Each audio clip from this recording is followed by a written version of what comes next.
message que j'aimerais bien passer à la population aujourd'hui, c'est que SIDA, comme on avait dit à l'époque au niveau de la mairie de Lubumbashi, SIDA aina mambo ya boka.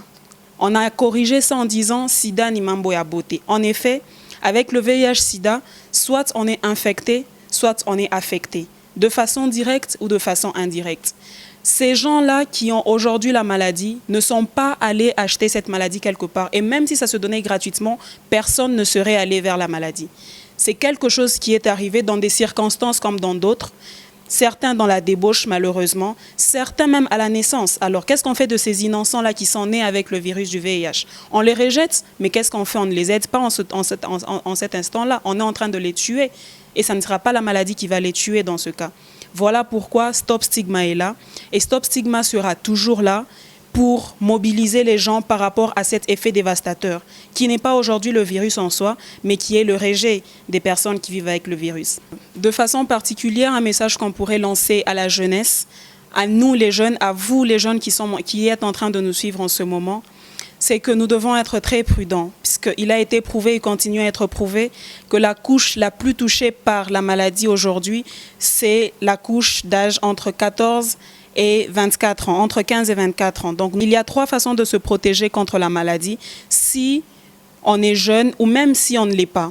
La première façon, c'est l'abstinence, chose que nous conseillons toujours à ceux qui ne sont pas encore mariés, puisque moralement parlant, médicalement parlant et même socialement, religieusement parlant, c'est l'une des voies les plus acceptées par notre société, même par notre cycle religieux. Donc il y a l'abstinence, il y a la fidélité.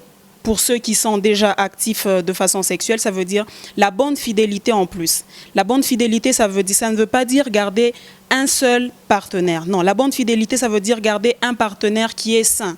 Puisque vous pouvez avoir un partenaire qui n'est pas sain, vous lui êtes fidèle, et bien vous tombez malade. C'est là que l'aspect dépistage intervient. Dans un couple, si vous savez que vous êtes sexuellement actif, faites-vous dépister tous les 3 mois, tous les 6 mois, autant de fois que vous pensez que cela est vraiment important pour vous. Alors, la 3e façon de se protéger contre la maladie, c'est le port du préservatif qui, à ce jour, est encouragé par une société et découragé par l'autre société. Donc, sur ce point aussi, nous disons que ça nous revient à nous, par rapport à nos valeurs morales, nos valeurs religieuses et nos autres valeurs, ça revient à nous de choisir parmi ces 3 modes de protection lequel est mieux placé pour nous.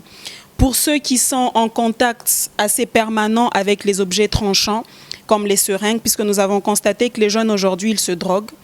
Et quand vous vous droguez, quand vous utilisez des seringues, quand vous les utilisez de façon commune avec des gens qui sont infectés, eh bien vous serez aussi infectés. Donc évitons les objets tranchants, évitons les gilettes que nous retrouvons dans les salons de coiffure ou dans n'importe quel autre endroit où nous pouvons retrouver ces objets. Évitons tout ce qui est, en fait, tout ce qui peut nous exposer à la maladie.